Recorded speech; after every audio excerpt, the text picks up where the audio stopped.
सभी को नमः संस्कृताय। स्वागत है आप सभी का महरक क्लासेस के इस प्लेटफॉर्म पर।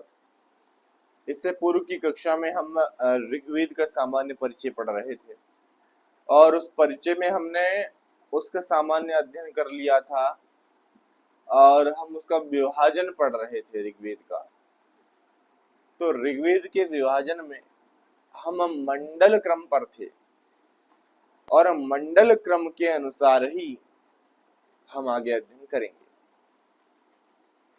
कितने मंडल हैं आप सभी को याद होगा? कितने मंडल हैं? आप सभी कहेंगे कि सर जो मंडलों की संख्या है वह 10 है, 10 मंडल है।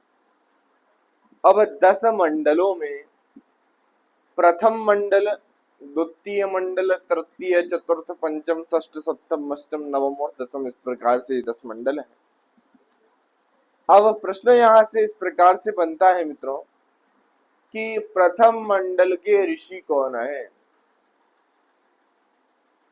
तो आप कहेंगे मधुच्छंदा। प्रथम मंडल के प्रमुख ऋषि कौन है? मधुच्छंदा। मधुच्छंदा कौन थे? मधुच्छंदा ये विश्वामित्र के पुत्र हैं। ठीक है, तो मधुच्छंदा प्रथम मंडल के ऋषि हुए। आप सभी के समक्ष आप देख पा रहे होंगे।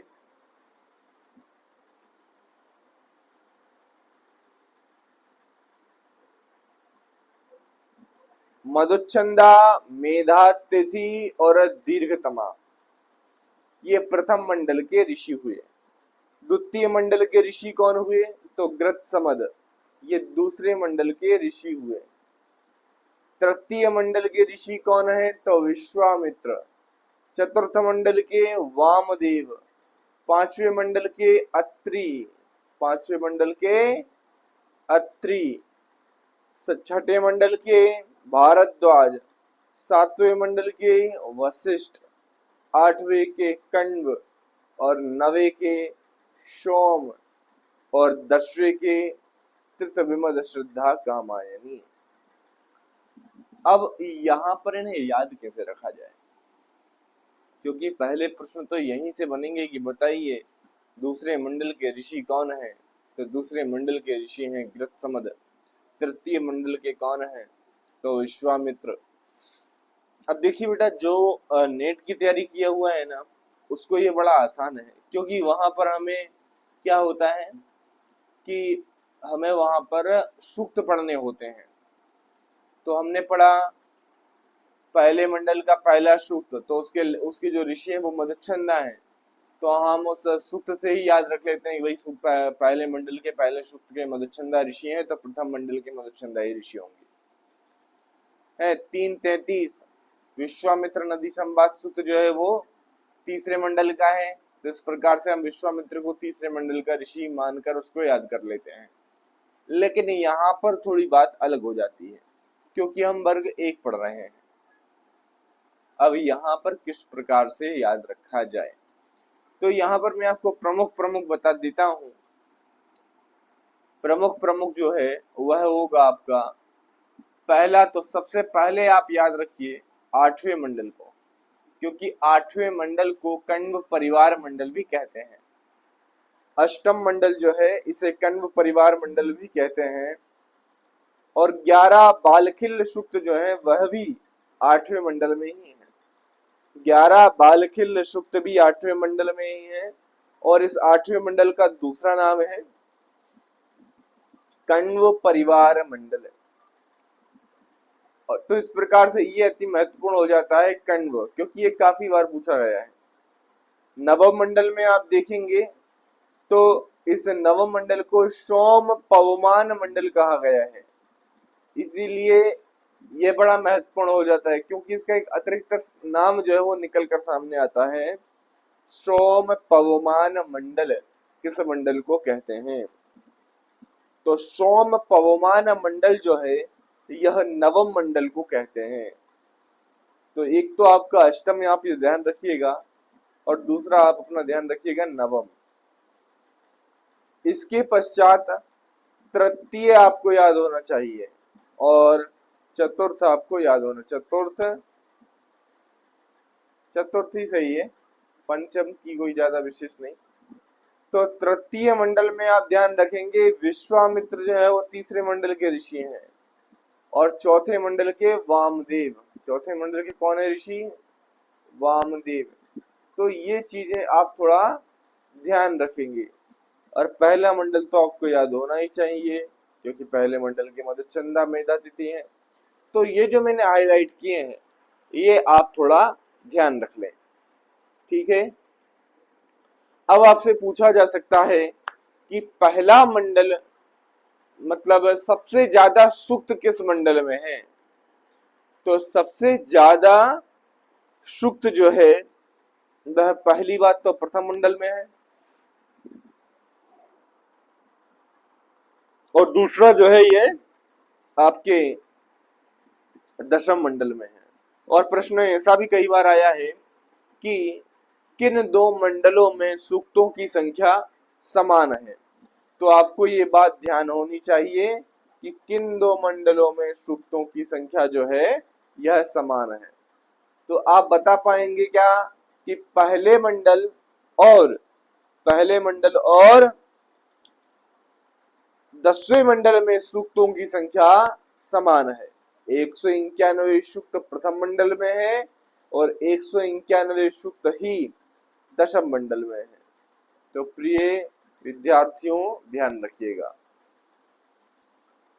अब देखिए सबसे बड़ा मंडल भी प्रथम मंडल और दशम मंडल को हम कहेंगे। अब प्रश्न यहाँ पर ये आएगा कि बताइए, इस तालिका से बेटा कई सारे प्रश्न बनेंगे आपके लिए। इस तालिका से आपके लिए बहुत सारे प्रश्न जो हैं वो बनने वाले हैं। देखिए पहला प्रश्न तो ये है कि बालखिल्य जो सूक्त है ये किस मंडल में है? तो आपको पता होना चाहिए कि बालखिल्य सूक्त जो है ये अष्टम मंडल में है। किन दो मंडलों में सूक्तों की संख्या समान है? तो प्रथम और दशम मंडल में सूक्तों की संख्या समान है, ये आपको पता चला। अब सबसे कम सूक्त किस मंडल में है? सबसे कम, तो द्वितीय मंडल में सबसे कम सूक्तों की संख्या है, दूसरे मंडल में सूक्तों की संख्या सबसे कम है। सर्वाधिक मंत्रों की संख्या किस मंडल में है? तो प्रथम मंडल में सर्वाधिक मंत्र हैं 2006। सबसे कम मंत्र किस मंडल में है?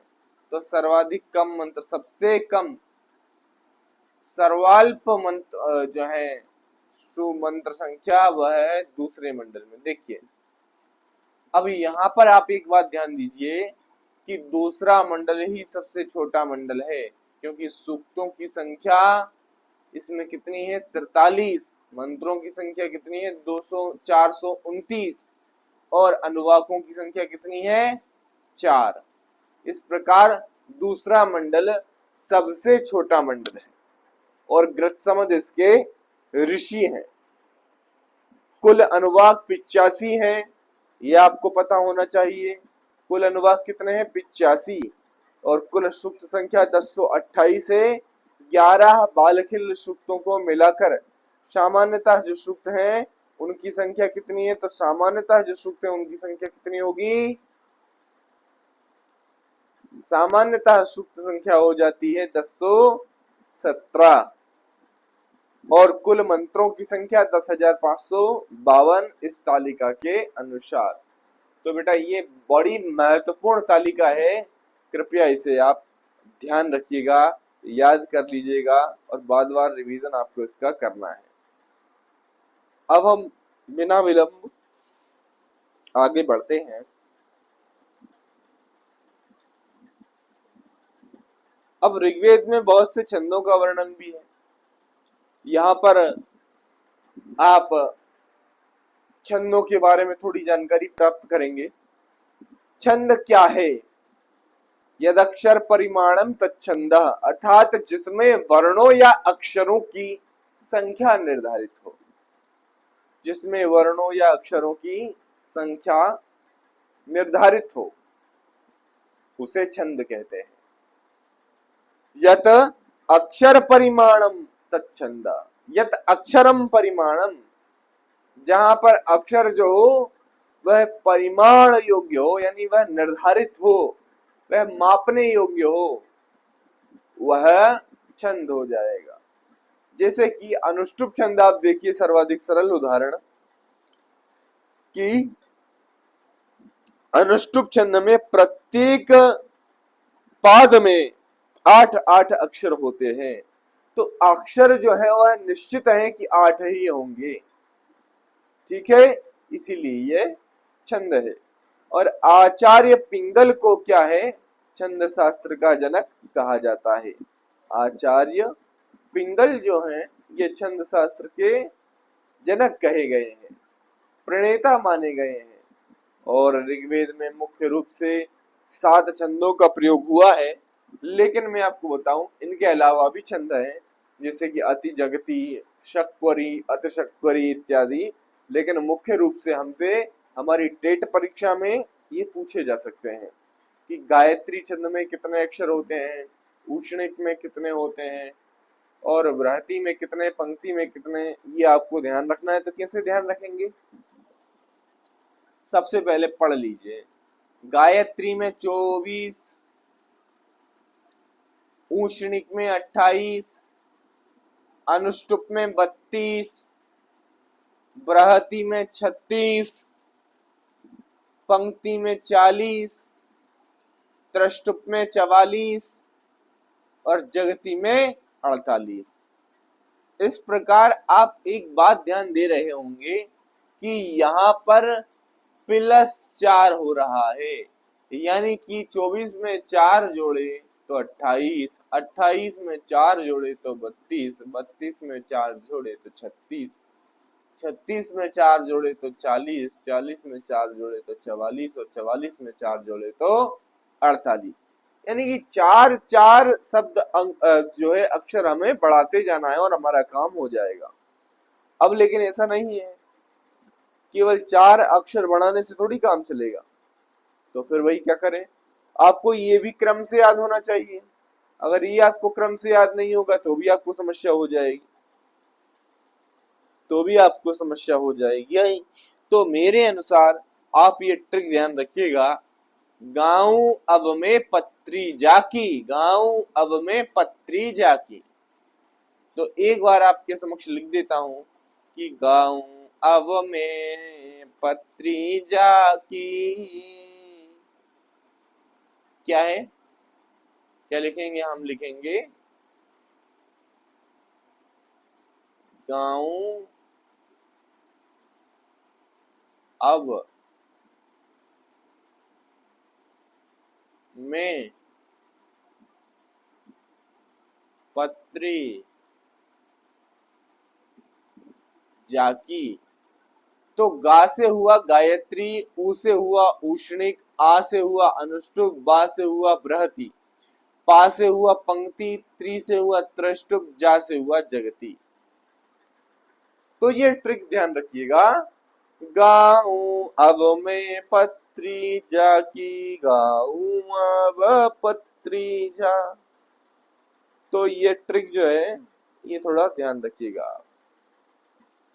अब आपको ये याद हो चुका होगा कि गांव से गायत्री में 24, उष्णिक में 28, अनुष्टुप में 32, बृहति में 36, पंक्ति में 40, त्रिष्टुप में 44, जगती में 48।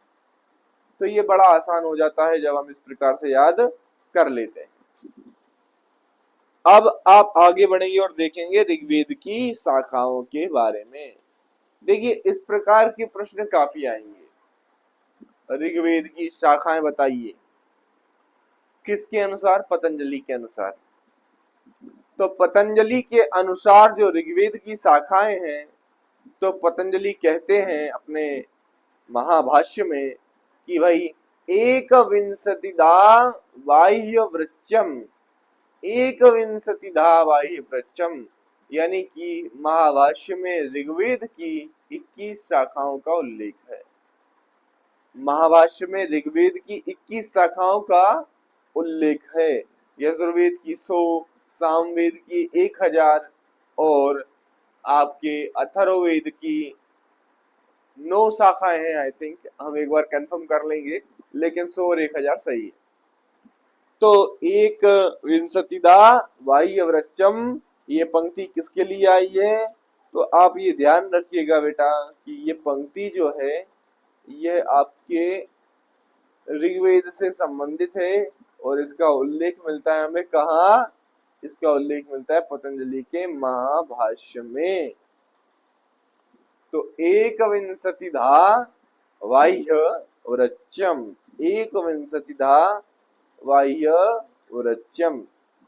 अब देखिए यहाँ पर एक बात तो ये हो गई कि एकविंशतिधा बाह्यवृच्चम, लेकिन आप एक बात और ध्यान रखिएगा कि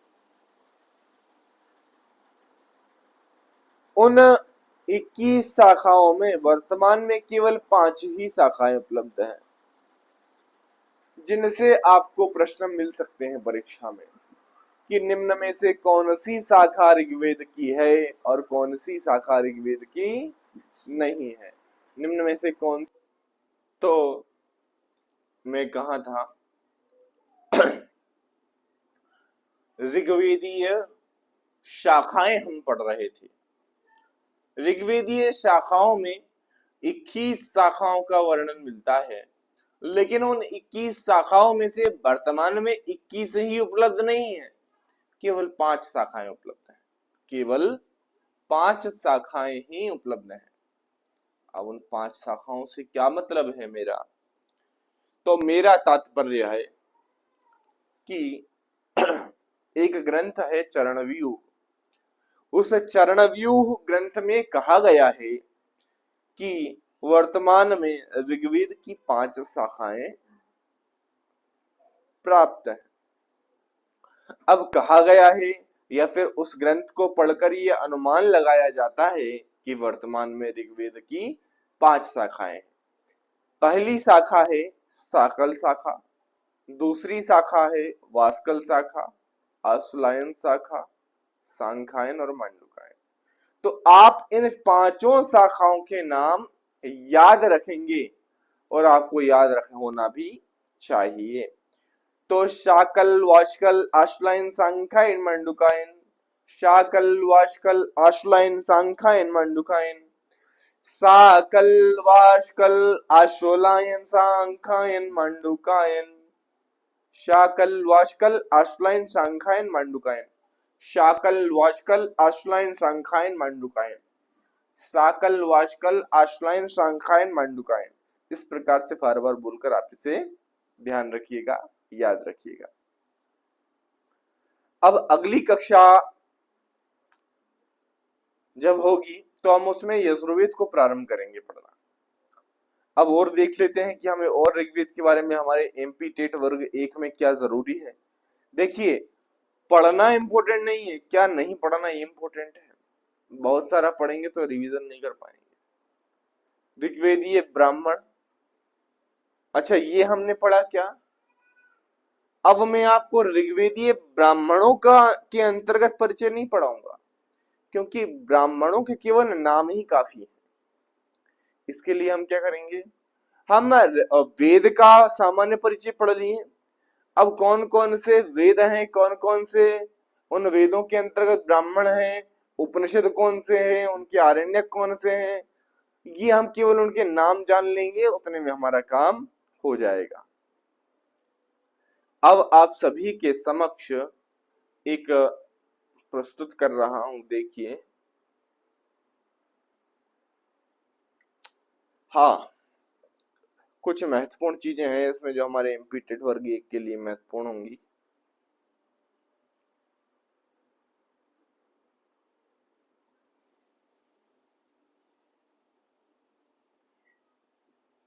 ये ऋग्वेद के देवता, तो ये थोड़ा महत्वपूर्ण होगा। ऋग्वेद के देवता, तो आप सभी को बता दूं कि ऋग्वेद में कहा गया है, कोई विशेष इस प्रकार का वर्णन ऋग्वेद में देवताओं की संख्या को लेकर नहीं है, लेकिन निरुक्त में है। निरुक्त में 3 प्रकार के देवता बताए गए हैं। कहा गया है त्रिस्त्र एव देवता, अर्थात यास्क ने निरुक्त में 3 प्रकार के देवताओं का वर्णन किया है। किसने? यास्क ने। निरुक्त क्या है? देखिए, निरुक्त जो है वो 6 वेदांगों में से एक है। क्या है श्लोक इसका? 6 वेदांग कौन कौन से हैं? तो शिक्षा, व्याकरण, छंद, ज्योतिष और निरुक्त। शिक्षा, व्याकरण, छंद, निरुक्त, ज्योतिष और एक बचा, उसका नाम बताइए, ये कौन सा है? शिक्षा घ्राणम तो वेदस्य हस्तौ कल्पो पठ्यते और कल्प, ये हो गए 6। ज्योतिषामैनं चक्षु निरुक्तम श्रोत्रमुच्यते छंदः पादौ तु वेदस्य हस्तौ कल्पो अथ पठ्यते ज्योतिषामैनं चक्षुः निरुक्तम श्रोत्रमुच्यते। यानी कि छंद जो है ये पैर हैं। किसके? वेद के। ये तो इस प्रकार से कल्पना की गई है वेद पुरुष की और बताया गया है कि जो 6 वेदांग हैं ये इस प्रकार से हैं। अगर हम वेद को एक पुरुष माने तो वेदांग जो हैं उस वेद पुरुष के जो अंग हैं उन विशेष अंगों को नाम दिया उन्होंने, कहा कि छंद उसके पैर हैं। क्योंकि हम कोई भी हम चीज पढ़ते हैं तो वो कविता चलती है, छंदों के आधार पर ही हम किसी ग्रंथ को पढ़ पाते हैं। जैसे वेदों को हम छंदों के आधार पर ही पढ़ेंगे ना, तो वेद छंदों के आधार पर ही आगे बढ़ेगा। इसी प्रकार से उसमें कहा गया है। वेद पुरुष की कल्पना करके उस वेद पुरुष के अंगों के रूप में विभिन्न अंगों को विभिन्न वेदांगों का नाम दे दिया गया और इस प्रकार से एक श्लोक तैयार हुआ। ये पूछा भी जाता है, छंद क्या है? वेद पुरुष के पैर हैं। हाथ क्या है? वेद पुरुष के हाथ जो है वह कल्प हैं।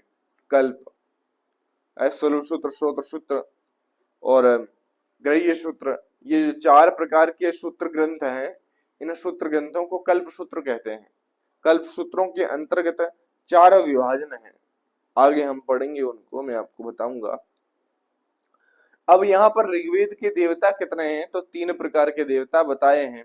यास्क ने निरुक्त में 3 प्रकार के देवता वर्णित किए हैं। अब उन 3 प्रकार के देवताओं में वह कहते हैं कि पहले देवता जो हैं यह पृथ्वी स्थानीय है, दूसरे देवता अंतरिक्ष स्थानीय और तीसरे देवता द्यू स्थानीय। आपने सुना होगा ओम भूर्भुवः स्वः, सुना है? तो ये जो भू भुवः स्वः है ना, ये ही 3 व्यावृत्तियां हैं। यानी कि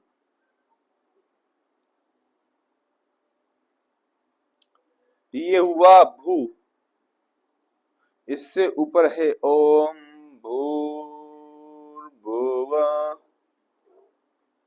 भूः भुवः स्वः, इससे ऊपर क्या है? मह जन तप और सत्य। नीचे क्या है? तल, अतल, वितल, रसातल, तलातल,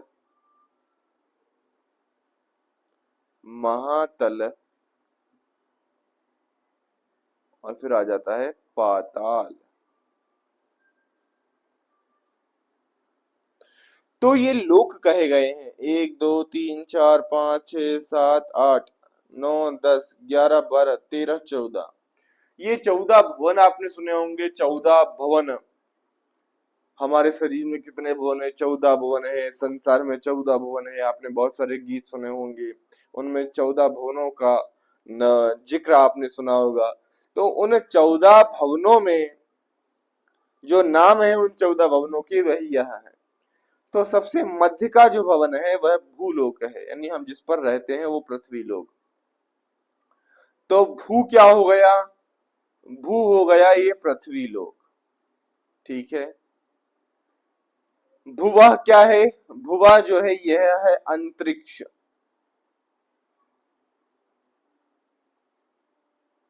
और स्वः जो है यह क्या है? ये द्युलोक है।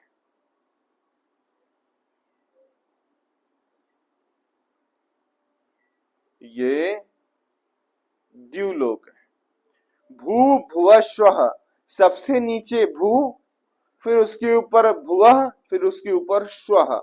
यानी कि भूमि, अंतरिक्ष और द्युलोक। उसके बाद आता है मह, फिर जनः, फिर तपः, फिर आता है सत्यलोक। अब नीचे, फिर भू के नीचे तल, अतल, बितल, रसातल, तलातल, महातल, पाताल। इस प्रकार से ये 14 भवन पूरे हो जाते हैं। तो इन 3 प्रकार के देवताओं को उन्होंने स्थान के आधार पर बांटा। किन्होंने? यास्क ने, आचार्य यास्क ने, जो निरुक्त के लेखक हैं। 4 प्रकार से बांटा, 3 प्रकार से बांटा। कहा कि भूमि पर जो देवता हमें आसानी से प्राप्त हो जाएं, वह पृथ्वी स्थानीय देवता है। अंतरिक्ष में जो देवता हमें मिले, जिनके कार्य अंतरिक्ष में होते हो सामान्यतः, वह अंतरिक्ष स्थानीय देवता है। और अंतरिक्ष से ऊपर जो देवता होंगे वह द्यू स्थानीय देवता होंगे। अब आप सभी को मैं ये बता दूं कि हम इसे याद कैसे करेंगे। आपने ये तो आप समझ ही गए होंगे ना, 14 भवन कौन कौन से हैं। अब मैं आपको बताता हूं कि किस प्रकार से विभाजन किया गया है। पृथ्वी, देखो बेटा, आप सभी को पता है आग जो है वो आपको पृथ्वी पर मिल जाती है ना।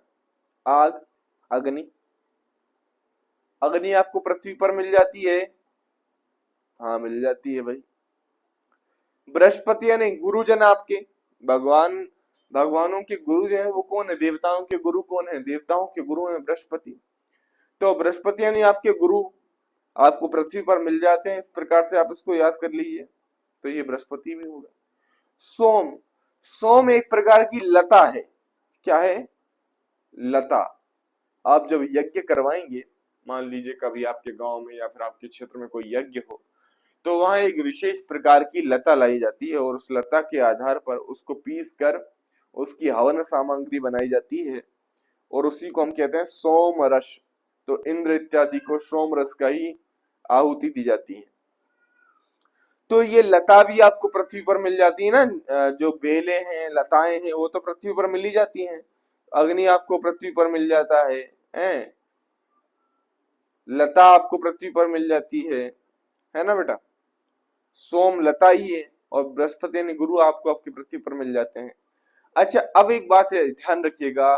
इंद्र, रुद्र, इंद्र, रुद्र, जिनके अंत में आपको द्रा दिखे, द्रा, उसे आप अंतरिक्ष स्थानीय ही लगाएंगे। जैसे इंद्र, रुद्र, इस प्रकार के जो 2 देवता है ना, ये अंतरिक्ष स्थानीय देवता हैं। और भी कई देवता हैं, लेकिन मुख्यतः आपसे यही पूछे जाएंगे। इंद्र, रुद्र, द्र जहां आप देख लें वहां आपको अंतरिक्ष स्थानीय ही लगाना है।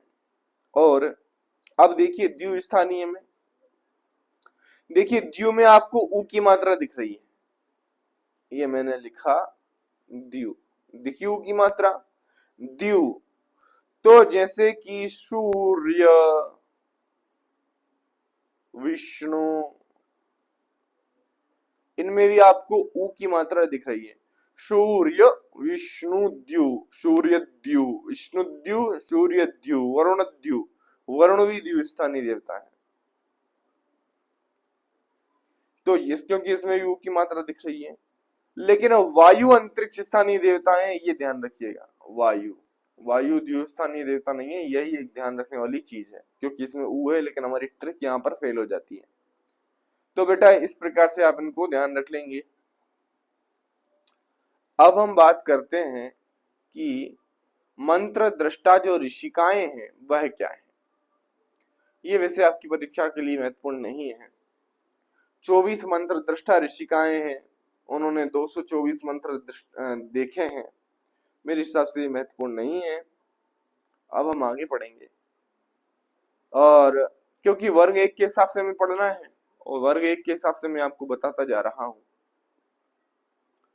अब आप सभी के समक्ष एक और बात रखनी है कि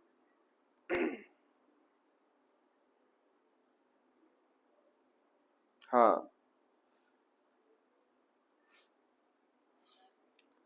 ऋग्वेद को पौरुषेय मानने वाले, अब ऋग्वेद का रचना विन्यास क्रम देखो। ऋग्वेद को पौरुषेय मानने वाले भारतीय एवं पाश्चात्य विद्वानों के अनुसार ऋग्वेद के विभिन्न मंडलों की रचना में जो है शताब्दियों का अंतर है। देखिए, भारतीय परंपरा तो ऋग्वेद को पौरुषेय मानती ही नहीं, वह तो वेदों को अपौरुषेय मानती है। यानी कि ऋग्वेद जो है इत्यादि जो वेद हैं ये अपौरुषेय हैं। अपौरुषेय का क्या मतलब हुआ? अपौरुषेय का मतलब ये हुआ कि इन वेदों की रचना किसी पुरुष के द्वारा नहीं की गई है, साक्षात ब्रह्म ने रचा है। साक्षात ब्रह्म से ये उत्पन्न हुए हैं। परम अक्षर ब्रह्म ने ये हम लोगों के कल्याणार्थ इस पृथ्वी पर प्रकट कराए हैं। क्या? ये चारों वेद। अब लेकिन जो पाश्चात्य विद्वान है, जो विदेशी विद्वान है, जो भारतीय विद्वान कुछ है जो कि वेदों को अपौरुषेय नहीं मानते, पौरुषेय मानते हैं। अब पौरुषेय का मतलब यहाँ पर ये है कि भाई वेदों को पुरुषों ने ही रचा है। जिन ऋषियों का हमें नाम मिलता है उन्हीं ऋषियों ने उन मंत्रों को लिखा है। जैसे योजात एवो प्रथमो मनुष्वान देवो देवान कृतना पर्यभूषत, ये जो मंत्र है यह गृत्समद ऋषि ने लिखा है। इंद्र सूक्त का ये मंत्र, ऐसा पाश्चात्य विद्वान कहते हैं।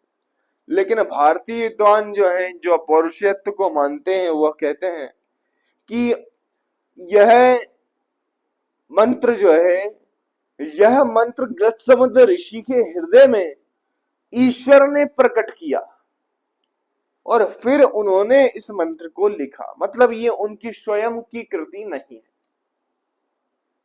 ये केवल उस मंत्र के दृष्टा हैं। जैसे मधुच्छंदा ऋषि जो है वो ओम अग्निम मिले पुरोहितम यज्ञस्य देव मृत्युजम भूतारम रत्नदातमम के दृष्टा मात्र है, लेखक नहीं। इतना मात्र ये सैद्धांतिक अंतर दोनों में है।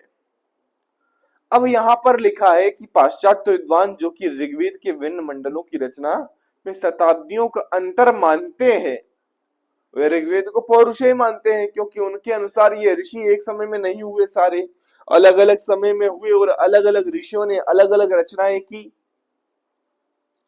अब यहाँ पर ऋग्वेद का सबसे प्राचीन अंश द्वितीय से सप्तम मंडल तक माना जाता है। ये बड़ा महत्वपूर्ण प्रश्न हो जाएगा आप सभी के लिए। कौन सा? ये जो टॉपिक आप सभी के समक्ष लिखा हुआ है कि ये वाला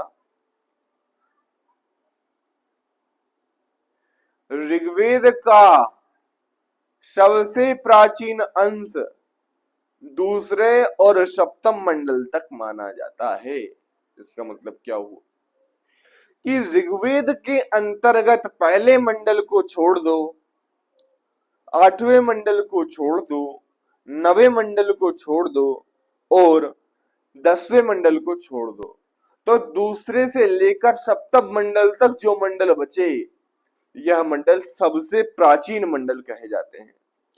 और इन्हीं 2 से 7 तक के मंडलों को क्या कहते हैं? वंश मंडल या परिवार मंडल कहा गया है। क्यों कहा गया है भाई ऐसा? ऐसा इसलिए कहा गया है कि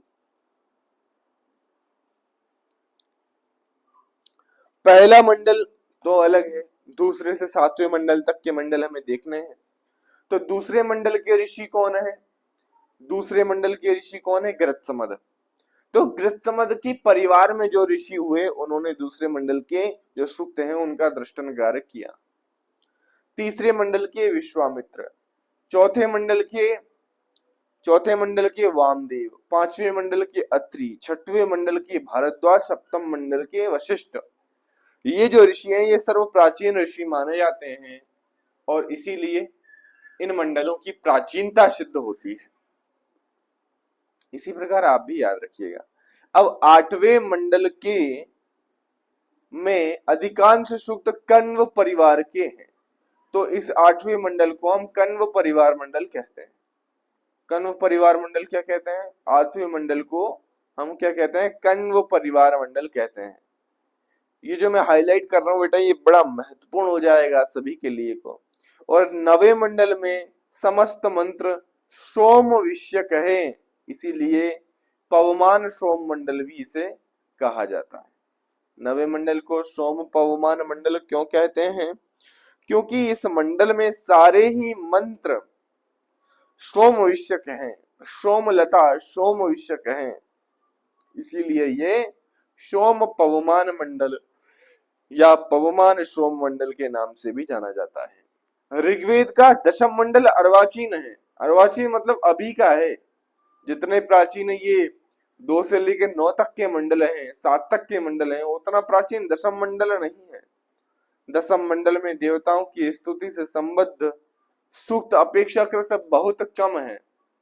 ये इसीलिए ये लोग कहते हैं कि भाई दशम मंडल में अर्वाचीनता ज्यादा देखने को मिलती है, दर्शन ज्यादा देखने को मिलता है। पुरुष सूक्त आप देखेंगे काफी बड़ा दार्शनिक सूक्त है। नाशदी सूक्त दार्शनिक सूक्त है। अक्ष सूक्त दार्शनिक सूक्त है।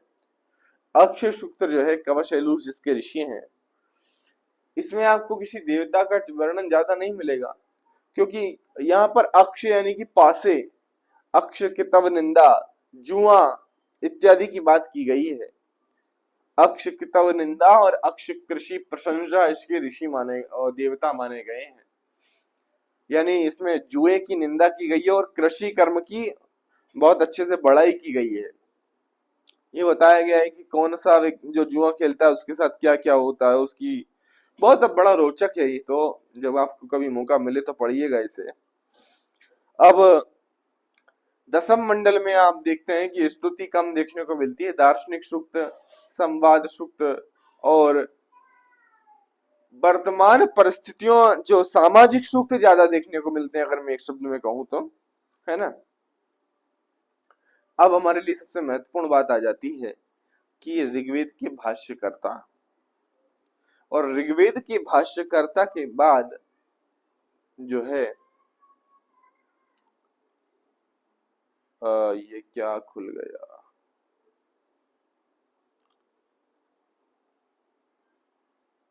ऋग्वेद के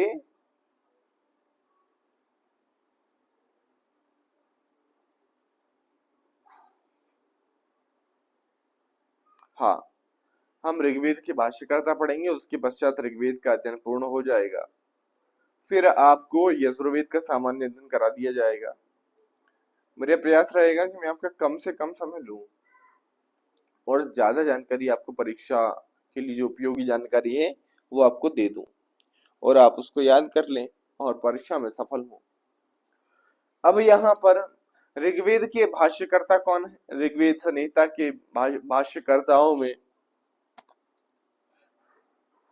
स्कंद स्वामी, आनंद तीर्थ, वेंकट माधव, क्या वेंकट माधव, सायण आदि प्रमुख हैं। इनकी थोड़ी थोड़ी चर्चा हम करेंगे कि स्कंद स्वामी, ऋग्वेद के सबसे प्राचीन भाष्यकार कौन है? स्कंद स्वामी।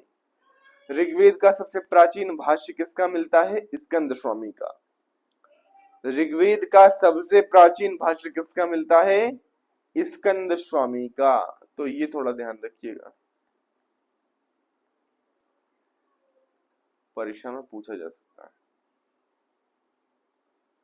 है। स्कंद स्वामी ने 600 से 625 के मध्य ऋग्वेद पर भाष्य लिखा। स्कंद स्वामी का भाष्य ऋग्वेद के प्रथम 5 अष्टक तक प्राप्त होता है। इसके पश्चात आते हैं नारायण तथा उद्गीत। ऋग्वेद के मध्य भाग पर नारायण तथा अंतिम भाग पर उद्गीत ने भाष्य लिखा। आप सभी को पता है कि ऋग्वेद में कितने अष्टक हैं? 8 अष्टक।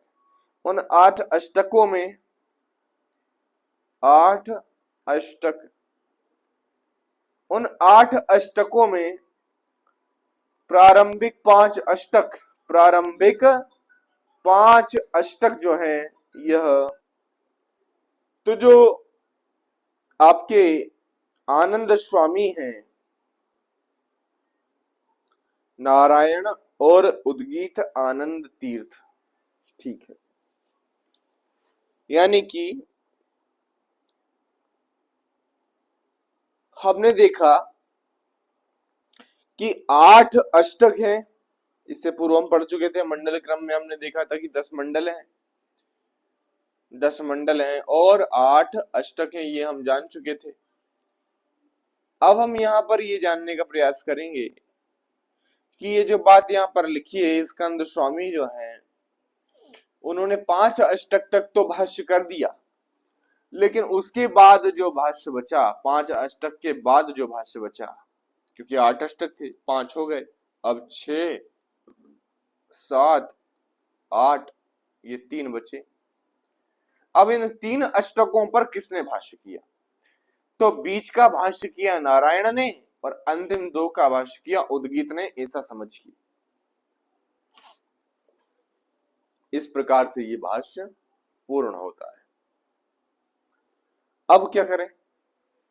अब आप देखें कि वेंकट माधव, मतलब इनके नाम, इनकी अंदर की जानकारी जो मैं आपको दे रहा हूं ये महत्वपूर्ण नहीं है, वर्ग 1 में केवल इतना महत्वपूर्ण है कि निम्न में से कौन ऋग्वेद के भाष्यकार नहीं है। तो आपको नाम याद होना चाहिए, स्कंद स्वामी, नारायण, उद्गीत, वेंकट माधव, धानुष्क, यज्वा, आनंद तीर्थ, आत्मानंद, सायण, ये नाम आपको याद होने चाहिए ताकि आप उन 4 में से एक गलत नाम याद अलग कर सकें। वैसे तो ये थोड़ा हेवी क्वेश्चन हो जाएगा, लेकिन हो सकता है आ जाए। अब यहां पर आप देखेंगे कि जो वेंकट माधव है, इनका समय जो है वो 1050 से 1150 ईस्वी के मध्य माना जाता है। इन्होंने प्रथम अध्याय के अंत में अपना परिचय दिया है, इतनी सी बात यहाँ पर लिखी हुई है। त्रिवेदी भाष्यकार कहा जाता है धानुष के यज्वा को, त्रिवेदी भाष्यकार कहा जाता है धानुष के यज्वा को। ये वैष्णव आचार्य थे। आनंद तीर्थ क्या है? इनका अपर नाम मध्व है। इन्होंने प्रमुख 40 सूक्तों पर पद्यात्मक भाष्य किया।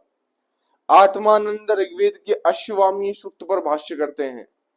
ये सिंपल सिंपल सी चीजें हैं, ये सिंपल सिंपल सी चीजें हैं जो आपको परीक्षा में काफी पीछे कर सकती हैं, लेकिन आपको पीछे नहीं होना है।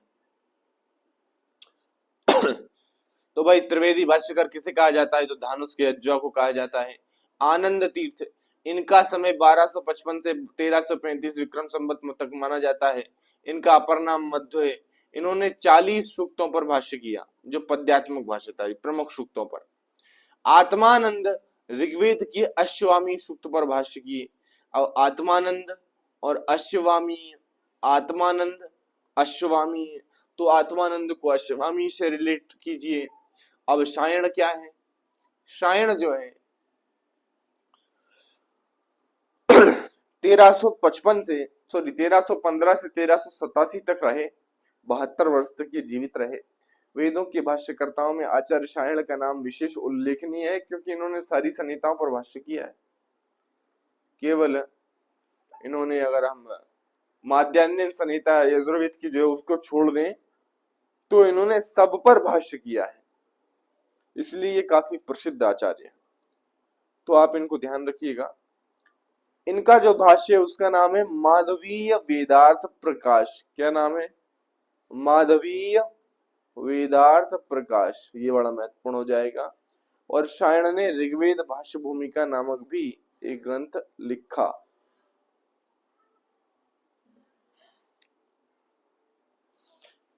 अब क्या करें? अब आगे बढ़ते हैं, देखते हैं क्या है। ऋग्वेद के पाश्चात्य विद्वान, ये मैं आपको एक टेबल के थ्रू बताऊंगा, ऐसे नहीं। और इसके पश्चात हमारा जो अध्ययन होगा, जैसे ये ऋग्वेद संहिता एक दृष्टि में है, प्रश्न आपके इस एक दृष्टि से ही आएंगे। आचार्य पेल है, प्रश्न आपके कहां से मिलेंगे? आपको एक दृष्टि से। आचार्य पेल, ऋत्विक होता है होता, उपवेद आयुर्वेद, अपर नाम दस्तई होत्रिवेद, विभाजन अष्टक्रम मंडल क्रम। ये आपको मतलब मेरा कहने का ये है कि प्रश्न आपके जो बनेंगे वो इस एक दृष्टि से बनेंगे, यानी आप उस संपूर्ण रामायण को छोड़कर यदि इसको ही याद कर लेते हैं तो आप 100% क्वेश्चनों को सोल्व कर देंगे, ऐसी गारंटी मेरी है वर्ग 1 के। आचार्य पेल, ऋत्विक होता, उपवेद आयुर्वेद, अपर नाम दसतई होत्रिवेद, विभाजन 2 प्रकार का, अष्टक्रम मंडल क्रम, 8 अष्टक, 10 मंडल, 64 अध्याय, 2024 वर्ग, 10,552 मंत्र, 85 अनुवाक, 1,1028 सूक्त, 11 खिल सूक्त, उत्पत्ति देवता अग्नि, शाखा शाकल वाष्कल आश्लायन सांखायन मांडुकायन, ब्राह्मण ऐत्रेय ब्राह्मण कौशितकी ब्राह्मण, आरण्यक ऐत्रेय आरण्यक शांखायन आरण्यक, ऐत्रेय आरण्यक शांखायन आरण्यक। और क्या है? ऐत्रेय आरण्यक सांखायन आरण्यक। और उपनिषद ऐत्रेय उपनिषद और कौशितकी उपनिषद। इस प्रकार से आपको अगर आप शाखाओं के नाम याद रख लेते हैं तो ये भी आप आसानी से कर देंगे। स्रोत सूत्र, आश्लायन स्रोत सूत्र, सांखायन स्रोत सूत्र, ग्रह्य सूत्र, आश्लायन सांखायन कौशितकी। देखो हमने शाखाएं याद की है ना, आश्लायन सांखायन मांडुकायन, आश्लायन शांखायन वास्कल साकल वास्कल आश्लायन सांखायन मांडुकायन। तो शांखायन जो है यह कौशितकी के शिष्य थे, या फिर इन दोनों में गुरु और शिष्य का संबंध है। तो कौशितकी को आप इस प्रकार से ध्यान रखिएगा। तो आश्लायन साकल वास्कल आश्लायन सांखायन मांडुकायन ये 5 शाखाएं हैं।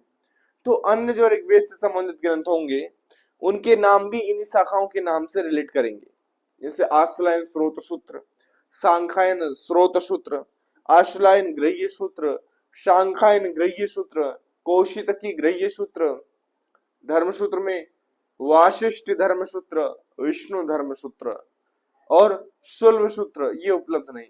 ये केवल यजुर्वेद में आपको देखने को मिलेंगे। शुल्ब सूत्र केवल यजुर्वेद का होता है, अन्य किसी वेद का शुल्ब सूत्र नहीं होता। केवल यजुर्वेद के शुल्ब सूत्र मिलेंगे आपको याद करने होंगे कृष्ण यजुर्वेद और शुक्ल यजुर्वेद के अलग अलग। शिक्षा ग्रंथ, पाणिनीय शिक्षा ये ऋग्वेद की है, वशिष्ठ शिक्षा ये भी ऋग्वेद की है। प्रातिशाख्य ऋग प्रातिशाख्य ऋग्वेद का है, क्योंकि ऋग से आपका याद कर लीजिएगा। भाष्यकार स्कंद स्वामी नारायण उदगीत वेंकट माधव धानुष केजवा आनंद तीर्थ सायण। अब देखिए बाकी जो चीजें यहाँ पर लिखी हुई हैं वह मेरे हिसाब से आपके लिए महत्वपूर्ण नहीं होनी चाहिए, क्योंकि वर्ग 1 के हिसाब से हमने बहुत ज्यादा पढ़ लिया और वहां पर सामान्य अध्ययन लिखा हुआ है।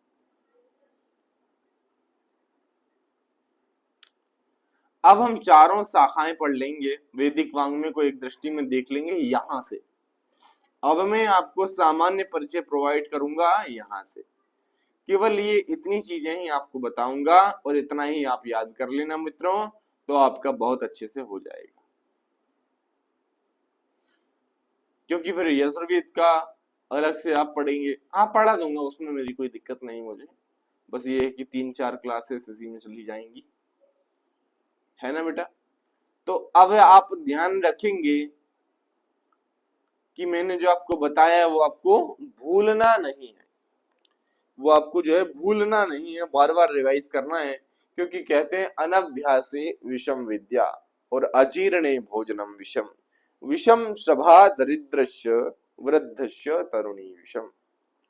अगर आप अभ्यास नहीं करेंगे तो पढ़ी हुई विद्या आपके लिए विष के समान हो जाएगी। ठीक वैसे ही जैसे बिना पचा हुआ भोजन विष के समान हो जाता है, जैसे वृद्ध के लिए जवान स्त्री वृद्ध के लिए जवान स्त्री विष के समान होती है। और एक और बात ध्यान रखिएगा, उद्यम में नहीं सिद्ध्यंती कार्याणि न मनोरथै। आप जो मनोरथ अपने हृदय में पाले हुए हैं कि आप मास्टर हो जाएं, आप वर्ग 1 में टीचर हो जाएं, ये जो मनोरथ आपके हृदय में, जो मन के आपके लड्डू है ना बेटा, ये उद्यम से ही सिद्ध होंगे। ये जो कार्य आप करना चाहते हैं, इस परीक्षा को पार करने का, इस परीक्षा को पास करने का, इस परीक्षा में टॉप करने का, ये मनोरथ से नहीं हो सकता, ये होगा उद्यम से। उद्यमेन ही सिद्ध्यन्ति कार्याणि न मनोरथै। कार्याणि उद्यमेन ही सिद्ध्यन्ति। कार्य जो है आपके, बहुत सारे जो आपने कार्य सोच रखे हैं, वे उद्यम से ही सिद्ध होंगे, मनोरथ से नहीं। और नहीं सुप्तश्च सिंहश्च प्रविशन्ति मुखे मृगा। क्योंकि सोए हुए सिंह के मुंह में, सिंह के मुंह में मृग प्रवेश नहीं करता, उसे शिकार करना पड़ता है। सोया हुआ सिंह है और मन में सोच रहा है कि मैं, काश मुझे एक हिरण मिल जाए तो मैं उसे खाऊं और अपनी भूख मिटाऊं, तो भाई साहब सिंह को उठना पड़ेगा, सिंह को दौड़ लगानी पड़ेगी, हिरण के पीछे दौड़ना पड़ेगा। तो आपका हिरण क्या है? आपका हिरण है ये टेट परीक्षा।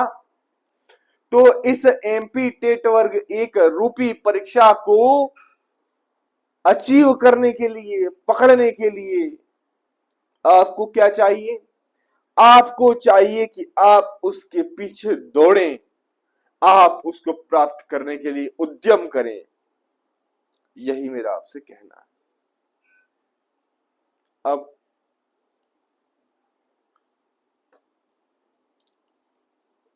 अगली कक्षा में हम मिलेंगे और अगली कक्षा आप सभी के लिए होगी। अब उस कक्षा में वैदिक साहित्य को, यजुर्वेद की कक्षा होगी।